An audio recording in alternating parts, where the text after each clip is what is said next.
Washington, Washington Post. For weeks, women have come forward with allegations of sexual harassment against powerful men.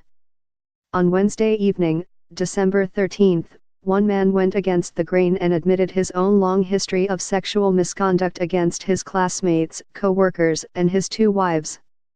Super Size Me director Morgan Spurlock, who wrote that he built a career on finding the truth, shared a detailed account of his misconduct stretching back to his college days in a confessional blog post that he tweeted with the note, "I am part of the problem."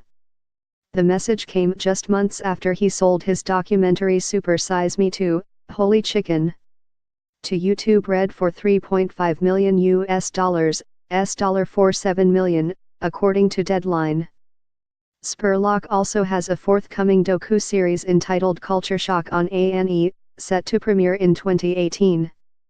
As I sit around watching hero after hero, man after man, fall at the realization of their past indiscretions, I don't sit by and wonder who will be next. He began. I wonder, when will they come for me? In the blog post, he chronicled his multiple infidelities, verbal sexual harassment in the workplace, battle with depression and decades-long struggle with alcohol abuse. I can't blindly act as though I didn't somehow play a part in this, Spurlock wrote about the sexual harassment epidemic in Hollywood. Over my life, there have been many instances that parallel what we see every day in the news.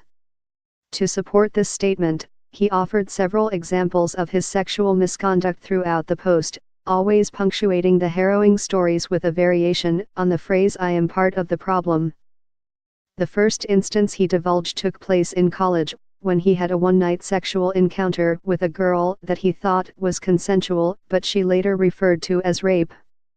After a night of drinking, the two went back to his room and began fooling around, but she pushed him off her. Still clothed, the two laid in bed for a while, laughing and joking. Before long they were fooling around again, though this time they took off their clothes. The girl, whom Spurlock didn't name, said she didn't want to have sex, but they eventually did anyway. During intercourse, the girl began crying.